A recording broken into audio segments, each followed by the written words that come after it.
저 말인가요? 내 이름은 종타쿠 오덕이죠. 우리 종대 여러분, 오늘 하루 어떠셨나요? 오늘은 인기 애니메이션 귀면의 칼날에서 최강캐 요리 이치가 랭국 교조로 전생한다면 어떻게 될지에 대한 가상 시나리오 욕구입니다. 이 영상에는 원작의 스포일러와 개인적인 견해가 있으니 그 점 유의하시길 바랍니다. 大丈夫ですか? 그럼 시작해볼까요? 저번 영상에서는 쿄조로와 호쿠시바 도우마 모든 상현의 혈기들을 퇴치한 뒤 자신의 별장으로 가는 것까지 전개했었죠. 저번 영상을 보지 않으신 분들은 보고 오신 게 이 영상을 이해하고 즐기는 데 수월하니 보고 온 거 추천드리고요. 이 가상 시나리오 콘텐츠는 원작의 고증을 철저히 따라가는 매끄러운 진행이 되지 않기 때문에 어느 정도의 설정으로나 능력치 보정은 이해해 주셨으면 좋겠습니다. 그럼 오늘의 가상 시나리오 시작하겠습니다. 쿄조로는 자신들에게 공격성을 띠고 있는 타마요와 유시를 보자 이게 어떻게 된 일이냐고 물었고, 타마요는 쿄조를 무시한 채 그저 오바나이에게 네리코를 어디에다가 빼돌렸냐며 정색을 했죠. 오바나이는 의식을 잃어가면서 저 녀석 우리를 이용한 거다, 아니 정확히 말하면 쿄조로 너를 이용한 거지 라고 했습니다. 그때 타마요는 얼음 헬깃을 날려 쿄조로의 일행을 공개했고, 쿄조로는 황급히 피하긴 했지만 엄청나게 놀라고 말았죠. 방금 그 기술은 도마의 기술? 타마요는 쿄조로에게 당신에게는 감사하게 생각하고 있다고, 덕분에 이런 말도 안 되는 힘들을 얻게 되었다고 했습니다. 타마요는 처음 쿄조로 마주치고 쿄조로가 요리치에 환생한 인물이라는 것을 알게 되자 처음에는 드디어 그렇게 증오하던 모자를 죽일 수 있는 방법이 생겼다며 기뻐했는데, 쿄조로가 처음 12개월 하요노 루이 피를 모아오자 타마요는 그 피를 연구하면서 그 안에 있는 무장의 세포만 걸러낸 뒤 자신의 몸속에 조혈했는데 엄청난 힘이 들어오며 쾌감이 주는 걸 알게 되었죠. 타마요는 태어나 이 정도의 쾌락은 처음 느껴봤고, 새로운 혈기술 루이가 쓰던 거미줄을 사용할 수 있게 되었다는 걸 알았습니다. 처음에는 혈기들의 피를 이런 식으로 사용이 가능하다며 그저 흥미뿐이었지만 쿄조로가 더욱더 많은 12개월의 피를 모아오게 되었고, 타마요는 그 피를 자신에게 투여하자 또다시 엄청난 쾌락에 빠지게 되며 강해지게 되었죠. 특히 상해사 마카제의 피를 투여하게 되었을 땐 지금껏 상상도 해본 적 없는 신체 능력이 생겼고 힘이라는 것에 더욱더 갈망이 생기게 되었습니다. 타마요는 그때 마침 미리 심어놓은 부족으로 인해 무한성의 위치를 알게 되자 긴밀하게 무자를 만나게 되었고, 무자에게 한 가지 거래를 제안했죠. 무자는 그때까지 타마요는 그저 신경 쓸 필요 없는 약해 빠진 혈기라고 생각했고, 그게 어떤 것이냐고 물어봤습니다. 타마요는 지금 자신의 연구는 태양을 극복할 수 있는 약을 만드는 데 가깝게 되었고, 그 약이 완성이 되면 당신에게도 줄 테니 대신 사연들이 있는 곳의 위치를 자신에게 알려달라고 했죠. 무자는 그에 왜 사연들의 위치가 필요한 거냐고 묻자 사연들의 희생이 태양을 극복하는 약을 만드는 데 있어 중요한 열쇠이니 자신을 믿으라고 했습니다. 무자의 입장에서는 이렇게 오랫동안 숨어 지내던 타마요가 자신에게 모습을 드러낸 것부터 이례적인 일이었고, 정말로 그런 약을 만들어낸 방법을 그녀가 알고 있을 것 같다는 생각에 타마요의 제안을 받아들여 사연들의 위치를 알려주게 되었죠. 타마요는 그때부터 사연이 있는 위치를 하나하나 쿄조로에게 말해주게 되었고, 쿄조로는 차례차례 사연들의 피를 모아오게 되었습니다. 그때마다 타마요는 피를 흡수하게 되며 강해졌고, 마지막으로 쿄조로에게 미행을 붙여놓은 차차마루가 도우마와 코코시의 피까지 가져오게 되자 모든 상현들의 힘을 흡수한 최강의 혈기가 되었던 것이었죠. 그러자 마지막으로 특별한 혈기인 네지코만 흡수하면 태양까지 극복한 혈기가 되어 무장을 몰아내고 이 세상을 지배하려고 했습니다. 상현들의 피를 흡수하게 된 타마요는 이전에 가지고 있던 착한 심성, 착한 자아가 파괴를 갈망하는 상현들의 자아에 잠식당하게 되며 그야말로 파괴와 사륙을 원하는 혈기가 되어버린 거였죠. 그렇게 마지막으로 남은 네지코를 흡수하기 위해 네지코의 방문을 열었는데 그곳에 있어야 할 네지코가 없었고 탄지로의 기척 역시 사라져버린 상태였습니다. 그때 오바나이가 설마 네지코를 찾는 거냐? 역시 그런 살기 등등한 귀의를 드러냈다는 건 네지코를 흡수할 생각이었던 거지? 라고 했죠. 타마요는 설마 네 녀석이 네지코를 숨긴 거냐? 라고 물었고, 오바나이는 그래, 애초에 나는 네 녀석을 신용하지 않았지. 무장의 저주에서 벗어났다고 했는데 귀할대들이 지금껏 아무리 찾아도 찾지 않던 상현들의 거처를 그렇게 쉽게 알아냈다는 것도 수상하고, 쿄조로가 상현의 피를 모아올 때마다 미묘하게 너의 기운이 달라지더군. 다른 사람들은 알아채지 못해도 나는 그런 걸 기가 막히게 알아채는 감각을 가지고 태어났거든 이라고 했습니다. 그러다 타마요는 엄청나게 열이 받아 오바나이를 공격했고, 오바나이는 뱀의 호흡으로 타마요의 공격을 맞받아쳐보려 했지만 그녀의 압도적인 신체 능력으로 인해 상대가 되지 않은 상태였고 무참하게 패배를 했죠. 그때 쿄조로 미치리가 도착을 했고 타마요와 맞닥뜨리게 된 것이었습니다. 쿄조로는 타마요의 배신에 어떻게 해야 할지 몰라 섣불리 공격하지 못했고, 곧이어 타마요의 주변에 어떤 안개가 뒤덮이더니 유시로와 함께 사라져버렸죠. 쿄요로는 이대로 타마요가 사라져서 모버린다면 이 생에서도 무장을 죽이지 못하고 무장만큼 위험한 혈기로 만드는 장본인으로 끝날 거라며 땅을 치면서 좌절하게 되었습니다. 그런데 그때 미치리가 타마요 연구실에서 한 쪽지를 발견했는데 그 쪽지에는 타마요님이 점점 자신이 알던 분과 다르게 변해버리고 있다며 이건 분명 타마요님의 의지가 아닐 테니 꼭 좀 타마요님을 해방시켜달라는 말이 쓰여 있었고 무한성의 위치와 그 무한성의 결계를 깨고 들어갈 수 있는 부적 하나가 놓여 있었습니다. 쿄요로는 그대로 무한성에 혼자 쳐들어가려고 했지만 미치리가 만류하며 쿄요로 씨의 마음은 이해가 가지만 지금 이 상태로 갔다가는 그들에게 당할 수도 있다고 그리고 지금 오바나이 씨도 위급한 상황에 타마요는 네리코를 노리고 있는 모습을 보였으니 네리코와 탄지로의 위치를 우선 파악하는 것부터 해야 되지 않겠냐고 했죠. 그래 쿄요로는 타마의 배신 때보다 훨씬 놀라며 미치리 너 지금 이게 무슨 일이냐고 어떻게 너의 머릿속에서 그런 냉철한 판단이 나올 수 있는 거냐고 했고 미치리는 볼에 바람을 부어 넣으며 저도 항상 바보는 아니란 말이에요 라고 했습니다. 쿄요로는 일단 흥분을 가라앉히고 오바나이를 나비자택에 데려간 뒤 시노부에게 치료를 받게 했고 오바나이가 깨어나길 기다렸죠. 오바나이가 조금 뒤 신음하며 눈을 떴고 쿄요로는 몸은 괜찮으냐며 지금 카마도 남매는 어디에 있느냐고 물었습니다. 오바나이는 아 여긴 나비자택인가?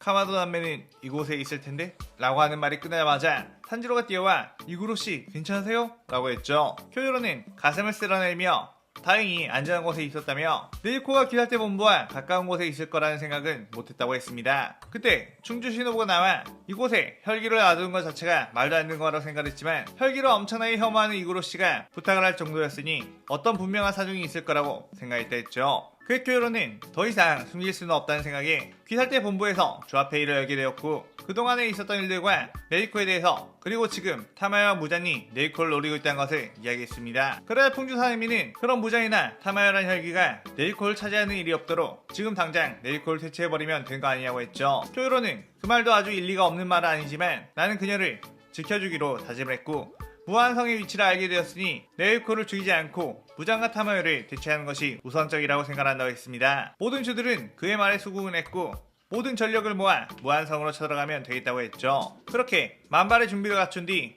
귀살대원들은 무한성의 위치를 찾아갔고 쿄요로는 그 입구에서 유시로가 준 부적을 사용해 결계를 깨며 문을 열었습니다. 무한성 안은 크기에 비해 생각보다 썰렁했고 수많은 혈기들이 우글우글 할 것 같았지만 혈기들의 모습이나 기척이 잘 느껴지지 않았죠. 그런데 자세히 보니 온통 핏자국들이 넘쳐났으며 여기저기 널브러진 혈기들의 시체가 쌓여져 있었습니다. 이게 어떻게 된 일이지? 우리 말고 누군가가 무한성을 습격한 건가? 싶은 생각이 드는 그때 타마요와 무잔이 한쪽 건물에서 나란히 서 있으면서 귀살대원들을 반겼고 쿄요로는 타마요에게 설마 무장과 손을 잡아버린 건가? 라고 했습니다. 타마요는 쿄요로에게서 벗어난 뒤 곧바로 무한성으로 오게 되었고 무자는 타마요가 네리코를 놓쳤다는 것에 화를 냈는데 타마요는 어디 감히 나에게 언성을 높이느냐며 내가 예전에 힘없던 타마요로 보이냐면서 자신의 힘을 표출해냈었죠. 무자는 건방지다며 근처에 있는 혈기들을 몽땅 불러 타마요를 공격하겠는데 타마요는 철부채로 휘둘러 도마의 얼음 혈기술과 코코시보의 달의 흡 참격으로 자신에게 덤벼든 혈기들을 순식간에 몰살시켜버렸고 무자는 그 모습에 이미 타마요는 자신의 힘으로써 쉽게 죽일 수 없는 어쩌면 자신을 능가하는 힘을 가진 혈기가 되었다는 걸 느끼고 사과를 했습니다. 타마요는 힘이라는 것이 이렇게나 편리하고 누군가를 굴복시킬 수 있다는 게 짜릿했고 무자를 향한 복수심 같은 것도 그저 힘없는 시절에는 했던 것이며 이제는 굳이 서로가 싸울 필요가 있겠느냐고 여유까지 부리게 되었죠. 타마요 역시 아무리 강해졌다고 해도 무장을 집어삼켜 흡수할 정도의 강함은 아니었고 혈기를 만들어내는 능력은 무장이 압도적으로 높았기에 이 세상을 혈기 세상으로 만들기 위해서는 무장이 꼭 필요했고 비즈니스 파트너로 함께 이 세상을 정복하기로 협의를 하게 되었던 것이었습니다. 무자 입장에서는 어쨌든 귀살대를 몰살시키고 결국에 네리코를 손에 얻기만 하면 함께 태양 극복을 할 수 있으니 불만이 없었죠. 무자는 남아있는 혈기들에게 명령해 귀살대원들을 말살하라고 했고 많은 숫자의 혈기들이 귀살대와 부딪히게 되었습니다. 하지만 강력한 혈기들은 남아있지 않았기에 순식간에 귀살대 검사들은 혈기들을 베어버리기 시작했고 귀살대 주들은 이 정도면 쉽게 무장과 타마에게 도달하겠다 싶은 생각이 들었죠. 그런데 그 순간 무한성 전체에 어떤 안개가 휩싸인 듯 했고 쿄요로는 그것이 혈기 흐름을 감지하며 칼을 휘둘러 그 안개들을 걷어냈습니다. 그런데 조금 뒤 갑자기 뒤에서 하조 무이치로가 자신의 칼을 휘둘렀고 쿄요로는 그 칼을 막으며 무슨 짓이냐고 소리쳤죠. 그때 위에서는 사네미와 기우가 동시에 뛰어들어 각자의 호흡으로 강력한 공격을 쏟아냈고 쿄요로는 아슬아슬히 피한 뒤 뒤로 멀찍이 떨어졌습니다. 왠지 모르게 기사제 주들의 상태가 이상했고 모두가 광분한 눈빛으로 쿄요로를 노려봤죠. 그러더니 모두가 한마음인 것처럼 쿄요로에게 덤벼들었고 쿄요로에게 퍼부는 공격은 정말로 죽이려고 휘두르는 것 같았습니다. 쏟아지는 주들의 공격, 쿄요로는 내비치는 세계를 통해 끊임없이 피하며 주들에게 정신 차리라고 소리쳤지만 주들에게는 들리지 않는 듯 했고 순간 저 위쪽에 있는 타마요를 보자 타마요는 씩 웃고 있었죠. 타마요는 자신의 고유 혈기술을 사용했고 타마요의 혈기술에 당한 모든 이들의 눈에 쿄요로가 마치 무장처럼 보이도록 한 것이었습니다. 쿄요로는 안되겠다 싶어 해외호흡 검술을 사용해 피할 때 주들의 공격들을 쳐내며 몸에 충격을 줘서 깨어나게 하려고 했죠. 쿄요로는 빠른 속도로 뛰어가 모든 주들의 공격을 막아낸 뒤 발로 복부를 걷어찼고 그걸로 이들이 깨어나길 바랐습니다. 그리고서는 이들을 조종하고 있는 타마요를 어서 퇴치해야겠다며 타마요가 있는 곳으로 뛰어 올라갔는데 무장의 촉수를 꺼내 쿄요로의 접근을 방해했고 타마요 역시 얼음창을 소환해 쿄요로에게 뿌려댔죠. 그러면서 지금 우리에게 올만한 여유가 있을까요? 라고 하며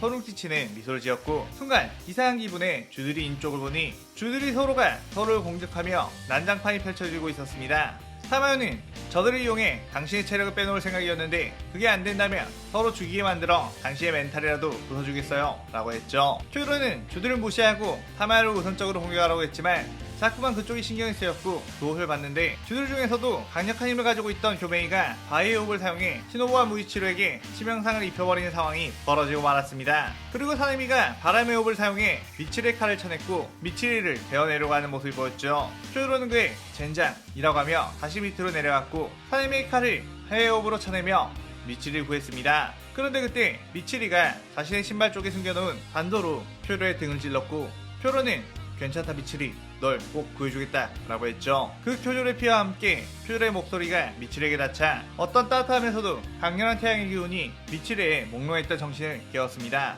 미치리는 그제서야 자신이 찌른 무장이 쿄요로라는 걸 알고 엉엉 눈물을 쏟아냈죠. 쿄요로는 자신의 피에 닿자 깨어난 미치리를 보고 설마 자신의 피에 어떤 혈기술을 깨는 효능이 있는 건가 싶어서 그대로 다른 주들에게 뛰어갔고 서로 죽일 듯이 싸우며 상처를 입히고 있는 주들에게 자신의 피를 묻히자 조금씩 정신을 차리며 혈기술에서 벗어나게 되었습니다. 쿄요로는 피투성이가 된 채 큰 상처를 입은 주들의 모습 거기에다가 자신이 동료들을 다치겠다는 사실에 충격을 먹은 주들의 모습을 보고 엄청난 분노가 들끓었고 타마요를 보고 반드시 이 행위의 죗값을 치르게 해주겠다고 해협을 시연하며 이 시나리오 6부가 끝이 나게 되죠. 원래 이 6부에서 모든 이야기를 마무리 지으려고 했는데 타마요에 대한 서사가 조금 길어지다 보니 이 영상에서 모두 끝마칠 수가 없었네요. 인생이란 계획대로 되지 않는다는 것 또 한 번 실감했습니다. 다음 시나리오에서는 정말로 끝이 날 예정이니 다음 시나리오 7부도 많은 기대 부탁드리고 오늘 가상 시나리오에 대한 감상평도 많이 남겨주세요. 오늘 영상 즐겁게 보셨다면 구독, 좋아요, 알림 설정 누르는 거 잊지 마시고요. 그럼 오늘은 이만 사요나라.さようなら。